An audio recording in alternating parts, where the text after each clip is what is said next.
Hello, my name is Gabriel Khalil-Talley, the director of this video documenting Gener8tor's Accelerator cohorts for the spring of 2025. But this video and this program wouldn't be possible without the wonderful sponsors you see here. Additionally, it wouldn't be possible without organizations like Gener8tor, Prosper, and Bronze Valley, and especially Innovate Alabama. All of their efforts and their funding make supporting these founders in the startup ecosystem in Alabama actually possible, and we are deeply appreciative of them. But that being said, I hope you enjoyed the video.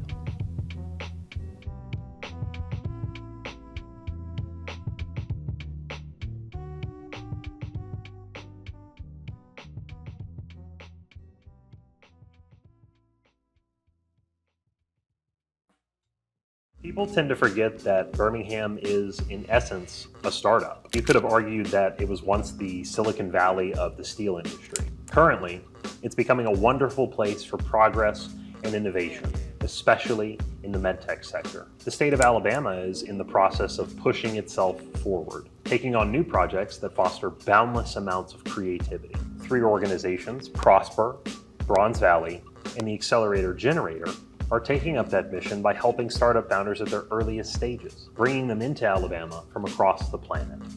Prosper, Bronze Valley, and Gener8tor bring not only their startup founders, but a focus on technological advancement through the usage of AI. Everyone is wrestling with how best to use these tools and resources to shape the world ultimately into a much better place.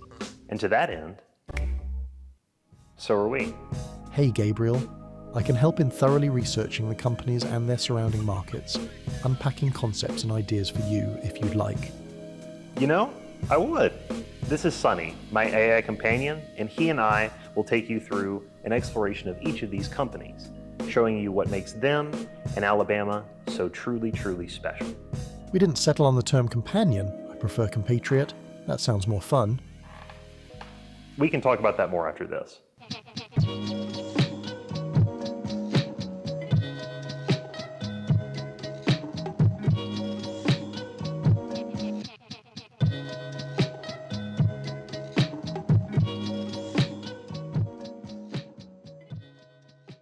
A particular thing that you guys saw or experienced where you were like, oh, cool, I actually want to stay here? In Alabama? Mm-hmm. It's the countryside. We saw like lake life, ocean life, and farm countryside all in one place, and we loved that. Hi, I'm Virginia Zapatowski. And I'm Christopher Braithwaite. And what we do is we build AI software for industrial wastewater facilities.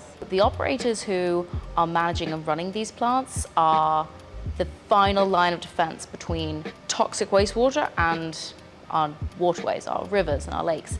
And what we're trying to do is to give them the absolute best tools available so that they can do their job in the easiest, most affordable, most effective way.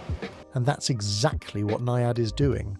Right now in the US, there are over 16,000 wastewater treatment plants, but most still rely on manual sampling and lab results that can take days. That's what NIAD is changing. With real-time sensors and predictive AI, they're giving operators a live look at wastewater quality and a heads up before problems happen. It's smarter, faster wastewater management, and it's built for the people who keep our systems flowing every day. And using the new technology, it's what makes it possible as a business. This technology bringing the cost to essentially deliver the service down, it would be too expensive for people to even consider. It allows us to take what would otherwise be this closed off, super advanced tool and bring it out to actually use it on stuff that we care about. And as a much smaller team, we can have a much higher impact than we otherwise would. That impact is made by way of a simple installation at a wastewater treatment facility, where the NIAD team can then monitor and communicate with the plants as they come online with their new systems. But additionally, it speaks to the impact Alabama and its community have had on Chris and Virginia. We discovered that we loved the way of life. There was so much more to Alabama than just the company here. We loved the people, we loved how warm everybody was, how open, how friendly. That Southern hospitality is so real and has made it very easy for us to want to settle here and for us to want to spend more time here because it kind of feels like home already. I think a company like NIAD speaks to the mission statement Prosper and Bronze Valley are putting into action. But I can't speak to that mission as well as these two CEOs can, so I'll let them take it away. This is a burgeoning startup ecosystem that still has a lot of runway to get to maturity. And along the way, I think we're building a very unique community of startup founders, of institutions of higher education that support innovation, corporates that lean into innovation, that help to contribute to the growth of the ecosystem as well. And so, I don't think that we could ever be like what has happened in Silicon Valley. It's unique.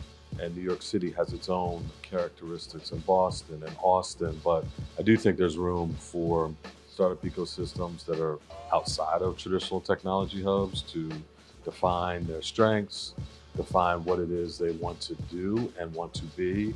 And we're watching this ecosystem in Birmingham grow up right before our eyes.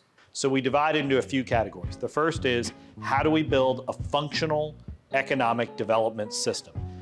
How do we have a common vision? How do we have clear organizational roles? How do we make sure we have accountability toward the goals to build that inclusive economy? Second is, how do we make this a community-driven movement? We started out as grass tops, want to be grassroots as well. How do we really convene and bring this community together, not just on certain projects, but toward that vision of an inclusive economy? Third is, how do we make sure that Birmingham becomes a destination for outside talent, outside ideas, and outside funding? There's so much talent that's out there. There's so many ideas that are out there. There's so much money that is out there, and they need to be investing in the Southeast, and specifically investing, residing, growing in Birmingham. And that brings us to Vedant Paris's Allo VR, a subscription-based interactive gaming experience that helps kids strengthen themselves mentally, empowering them to handle emotional situations with their peers. We've served 15 schools from coast to coast in the US. Over 92% of kids feel a positive increase in well-being after our program, as little as 5 minutes with our program. Over 85% feel more prepared to handle future situations that challenge how they feel. And we're hearing a lot of positive feedback around the VR game being able to help kids de-escalate, and also helping kids open up about their emotions and giving them the SEL, social emotional learning tools and vocab to open up. Allo VR's market ecosystem is a complex one. The market for immersive education is growing fast. In fact, by 2030, the global AR and VR education space is expected to reach over $65 billion. Schools want tools that engage students, especially when it comes to mental health and social emotional learning. But it's not just about the tech, it's about the strategy. For startups like Allo VR, this means the opportunity is huge. But success depends on more than innovation. It's about speaking the language of the classroom and showing up with solutions that teachers and students can actually use. And I think Vedant is the perfect person for that kind of solution, both in his personality and his background as a teacher. As a kid, I faced different mental health challenges. I faced some bullying, I faced some racism. And then later, as an educator at an underserved school for 5 years, I saw my students facing the same challenges and more. And so that really inspired me to start Allo VR and really push it for my own students and for other students across the state and out of the country. Our goal is to reach 25 schools. We're on track to sell to 13 schools here in Birmingham. We want to deeply impact kids here in Alabama, but also, of course, continue to impact kids across the country. We also are going to be opening up a $500,000 pre-seed round to raise money that'll be for team building, sales strategy, and more of just that general operations. So we're really excited about that and reaching that milestone as well. In doing these deep dives into these founders, it led me to Emily Weichel, who talked to me about Gener8tor itself and their overall mission statement. We've been in Alabama since 2020, and in that time we have worked with over 200 companies, and those 200 companies have gone on to create 1,300 jobs and over $100 million in capital. So we're really proud of kind of the statewide impact that these programs have had.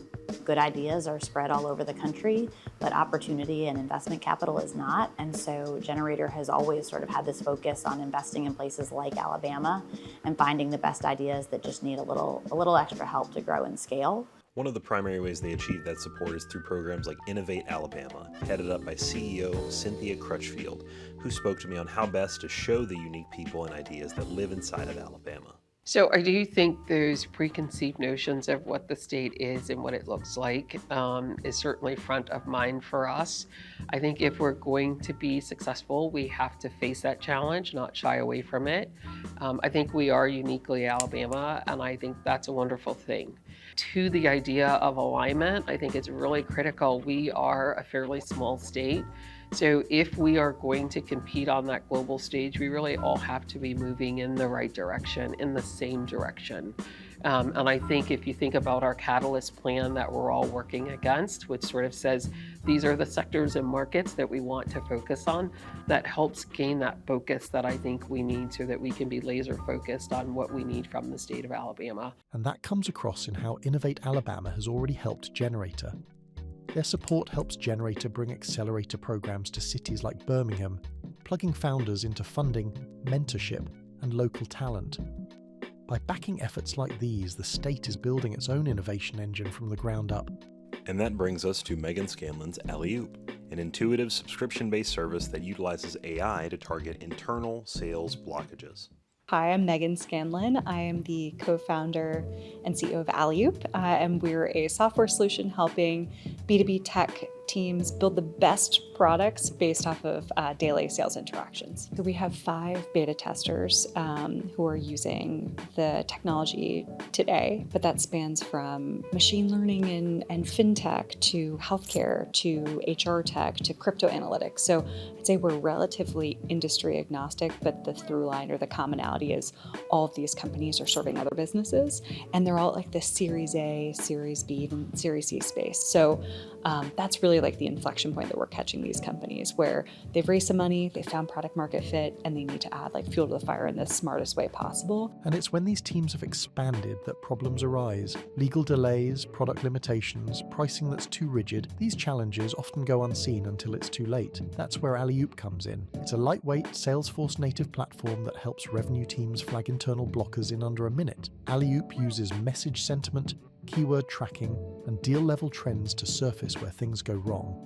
Whether that's a missing feature or a frustrated buyer, everything gets visualized, ownership is assigned, and now leaders can actually fix the root causes. The result? Faster sales cycles, fewer lost deals, and a roadmap that reflects real frontline data. I would say like what's nice about, the whole concept of machine learning, it's going to continue to learn on top of itself. So where we are today is, hey, we're surfacing what the biggest problems are and like where areas of investment. Ideally in the future, we also want to serve how to solve those. So we have really big ambitions to not only be like, the problem aggregator, the business case aggregator, but also to be a thought leader and helping our customers like define what their future looks like. But interesting cases like these, thankfully, are not unique. Bronze Valley, Prosper, and gener8tor find these cohort members through an extensive selection process that simultaneously helps gener8tor find the best resources to surround their founders with. If they participated in this accelerator, what skills and what information would give them the most leverage, right? And help them essentially make a year of progress in 12 weeks, because that's the ultimate goal. And so we get all of that information and we sit down with our mentors in the selection committee and really make a decision of there's a clinical use case, there's a business use case, and also can we help? And if those boxes are checked, then we take all that information, look at what the founders need, and then we have a solid month and a half to hit the ground running and make our targeted ask of mentors that fit what those founders need. And what those founders each need can vary as they make their way through the accelerators, finding support from gener8tor through the most vulnerable stage of a company's creation, a stage Amanda Williams calls the pivot. Yeah, so we're actually right there in that moment. So typically halfway through the program is when the pivots start to happen, or the founders are reaffirmed that this is the right course to take. And so I'm seeing it currently with a couple of founders, so specifically Ashme Health. They entered the program kind of on 2 ends of the spectrum, whether it being gestational diabetes or focusing on PCOS. As Piali has engaged with mentors as well as subject matter experts and other stakeholders, she's learned more about the impact of going gestational diabetes or PCOS. So I'm excited to see her start to kind of change the narrative to adapt to the pivot. My name is Piali Chakraborty, and I am the co-founder and CEO of Ashmi Health. At Ashmi Health, our mission is to help people with hormonal conditions find the right nutrition. Let's unpack this environment a bit more. Hormonal health is one of the most underserved areas in women's healthcare. Yet most solutions are one-size-fits-all. Gestational diabetes alone affects up to 1 in 10 pregnancies in the US, increasing risks for preterm birth, high blood pressure, and long-term type 2 diabetes for both mother and child. Ashmi Health steps in with a personalized AI-powered nutrition platform that interprets symptoms, biomarkers, and hormone data to deliver tailored guidance, using food as medicine. It's not just smart tech, it's proactive, data-driven care, and the timing matters. The hormonal health market, from digital tracking to supplements and hormone therapies, is surging, valued in the tens of billions globally and growing fast. As femtech continues to rise, Ashmi is positioned at the intersection of precision care and consumer empowerment. And much of this focus on gestational diabetes comes from Piali's own experiences as a mother, examining her own glucose levels and the effect they'd had on her child. And I kept thinking, I could have done something more, I could have, managed my diet a bit more. So I felt like gestational diabetes could be a really good use case because I can build the product based on my lived experience, and then we can really see how is it impacting women, because gestational diabetes, women take these glucose readings, they do log their food, so they are still quite motivated. So this is just about providing them a digital tool that just reduces their mental load or just enables them to do this job in a better way. After I moved to Birmingham, I came to know of these underserved communities which not only just need an OB but also support in terms of education and community to help with their pregnancies and then postpartum as well. So at all these stages, I guess, having something which helps with understanding what foods you can eat and how it's impacting your body, this is where we really want to add value in. Thinking of Amanda's point that pivot and exploration can also lead to a founder being reaffirmed in their approach. Take Laura Gomez's Profunda Health, a subscription-based SaaS company examining how childhood experiences can affect our present interactions with healthcare. My name is Laura, and I'm the CEO and co-founder of Profunda Health, and we're building a precision health platform focused on adverse childhood experiences and assessment and integration into different types of clinical settings. So first, we need to know what an adverse childhood experience is. More commonly called ACEs, they are traumatic events like abuse, neglect, or household dysfunction that occur before the age of 18. ACEs are linked to chronic illness, mental health disorders, and even shortened lifespans. In the US, over 60% of adults report experiencing at least one ACE, and around 16% have experienced 4 or more, putting them at significantly higher risk. What is the long-term cost to society? An estimated $748 billion annually. This is part of the problem that Profunda Health wants to help alleviate by way of a subscription-based app that learns about users with AI-backed surveys and questionnaires. Ultimately, the goal is to provide users with libraries of information on their mental health and possible conditions, while networking them with healthcare professionals to get them the curated care that they deserve. And to Laura, this couldn't have come about without being here in Alabama. But I think being in Birmingham has allowed me to really understand the US healthcare system.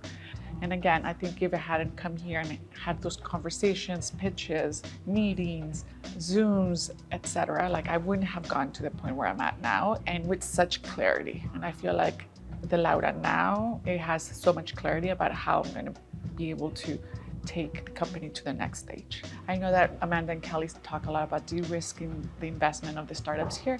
I feel like it's not even de-risking, it's literally like nourishing. Like if you can just nourish something that we're like, and give it enough water, sunlight, and if it's a seed, like you definitely will see it grow. So I think that that's what really happened here.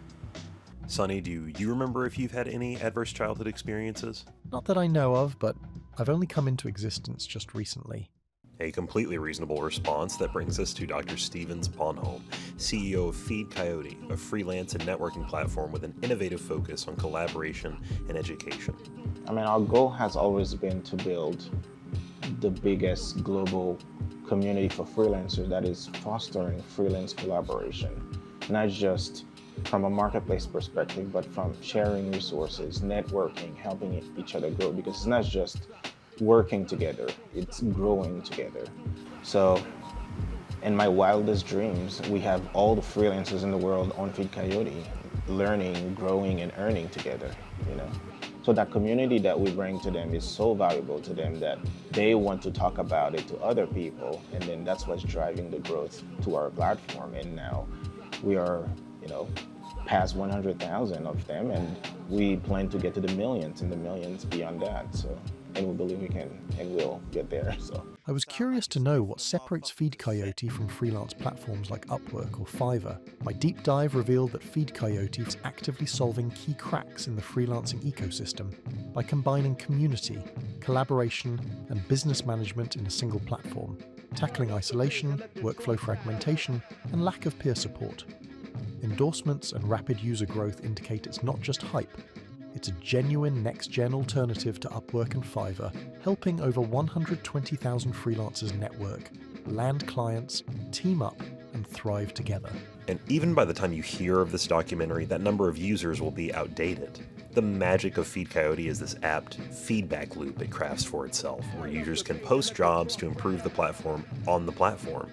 The usage of Feed Coyote makes Feed Coyote better. Whether it's improving back-end functionality, having paid add-ons for more value, it's an ever-evolving platform with an ever-growing number of users. And there isn't a better person than Stevens to tackle all of it. I mean, Feed Coyote is the app that I use the most nowadays. I feel like I'm obsessed with the app that I built to just talk to people. It's almost like I just wanted friends. And I created this app. Now I have 110,000 friends now that I can chat with and talk to. It's just such an amazing feeling to just always be reading about what they're posting, because they're always sharing their latest projects they're working on or a new resource about the freelance economy. So I'm just like so passionate about reading things, but it's so cool that I'm like, I built this thing and then now look, you know, how it's grown, and I'm reading things off of a thing that I built. So it's kind of, you know, it's cool. In this same vein, I spoke with Haley Medved-Kendrick of Gener8tor about some of the unique opportunities they set up for founders, including one from this cohort.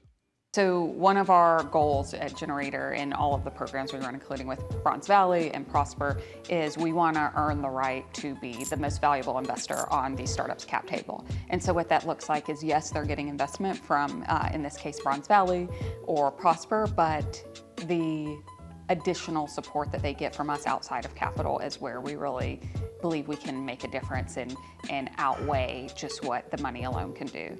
We have a number of ways that we do that, but I would say something that is pretty relevant with the companies I've been working with here this cycle are what we call an N of one founder. So what is a founder's experience that is so unique and expertise that they have that someone else does not have that allows them to be the best person to solve that problem?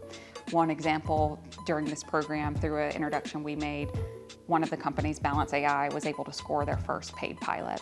And it's those type of introductions and facilitation of relationships that we are trying to do every day for each of these companies to make sure that they are building momentum when it comes to the real traction that matters in terms of customers, revenue, and momentum to be successful. Oh, AC, it's telling you, needs Balance AI.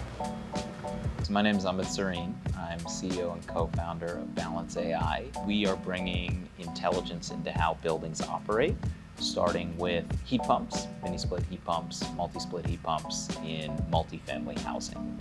The average lifetime savings for a low-income family is $200.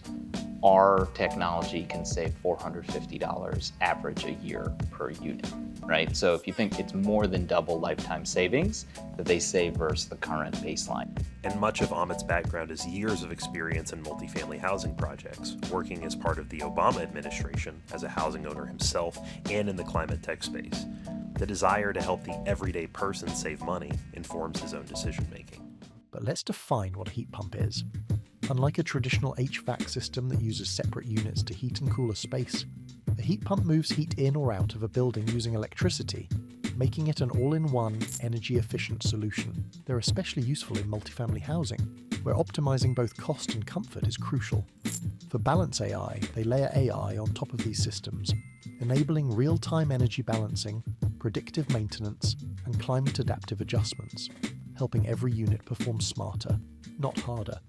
And I'll leave it to Amit to explain more of what that first pilot means when it comes to the roadmap lying ahead for Balance AI.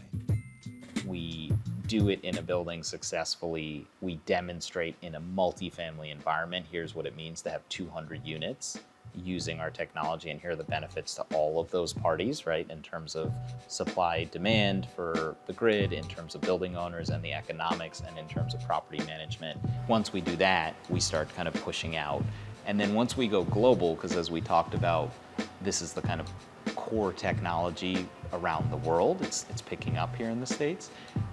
It's a $50+ billion market, right? So $1 million in annual revenue for us is anywhere from 7 to 15 buildings. I'm pretty confident we can get there. So that's kind of how we're looking at it today. That brings us to Kayla Wright-Jackson and Corey Shaw's Transition, a subscription-based workforce platform that builds a pipeline between trade schools and professionals in their respective fields. To date, we have supported over 40 training providers. That ranges from private schools to high school, community colleges, and through that we have now 10,000 students in our pipeline who have gone through quality healthcare training programs and also got career development resources. So, you know, the big goal is to expand obviously to more educational institutions across the US, but primarily we're focused in the Southeast right now. So huge amount of our customers are in Texas and Georgia, and looking to, of course, expand to Alabama. But that expansion stems from what I believe is a very beautiful personal story, where Kayla identified an inadequacy in healthcare that she sought to fill.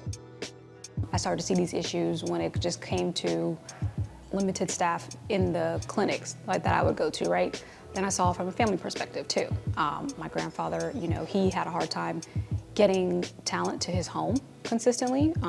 After he had 3 hip surgeries, you know, he needed that routine home care, but you know, the VA was short on staff. So, you know, these things that just built up to me wanting to get into healthcare administration initially, just had a hard time finding the talent. So I started to look at the schools. There's a lot of training providers that are certifying a lot of entry-level, mid-level healthcare professionals.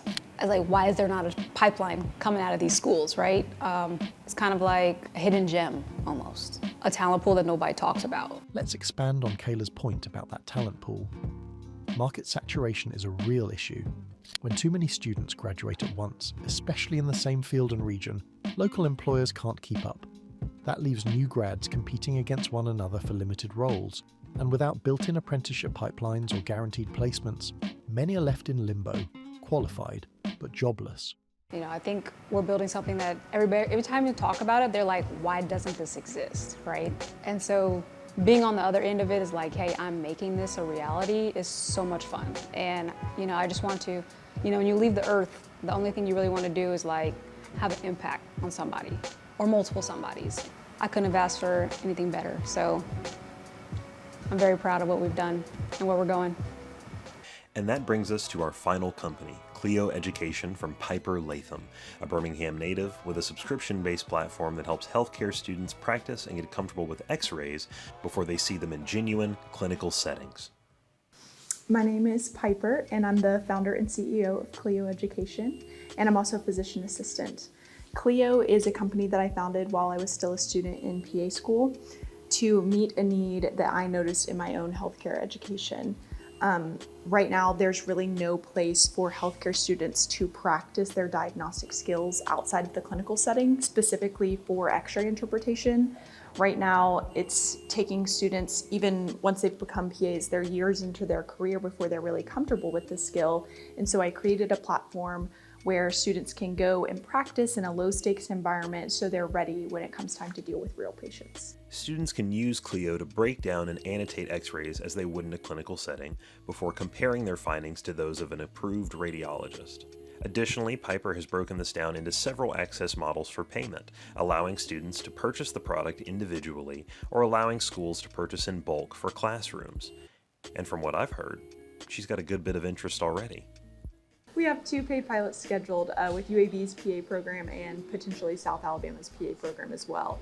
UAB is going to buy the product directly, and then South Alabama is looking more into the syllabi model, and that's where we go through the schools, but it's student pay. They're purchasing it as a syllabi requirement. And then we're also in conversation with 2 other PA schools here in Alabama to hopefully get pilots scheduled as well. I think, I might have had the idea, but would I have actually pursued the idea? Would I have given up early on? And I think that Birmingham has been unique in helping me actually pursue this because of the ecosystem here. And, when these things were happening, I wouldn't have even called it an ecosystem. I would have just called it, my people here. If I hadn't had that support, I think that maybe I would have had the idea, maybe I would have done a couple things with it, but ultimately I think it would have been too difficult. I wouldn't have had the support system to be able to succeed. I can't say that for sure, but I do know that the support system in the community here, and probably growing up here more than anything, is what really has led me to accomplish so much in such a short amount of time. One thing stands out across nearly every company we've looked at: AI integration. From Profunda to Balance AI and Feed Coyote, artificial intelligence is threaded deeply into their models. At present, Clio Education doesn't follow that trend, which prompted a great discussion from Piper on how AI is affecting the clinical side of healthcare. In radiology, there's this huge conversation surrounding AI because everybody's saying AI is going to come in and replace the radiologist. And if the radiologist is replaced, then it definitely isn't going to matter, if all the other healthcare providers know how to read an x-ray. But where I kind of push back on that is, even if we have AI, in the next 5 to 10 years at our highest academic centers, there are going to be rural places where they're going to be very late adopters of AI.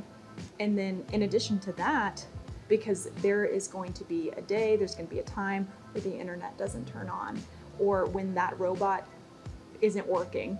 They use robots in surgery, and there's sometimes that it's not working that day. And so I think that our education, we're still going to be learning the old-fashioned way for the foreseeable future.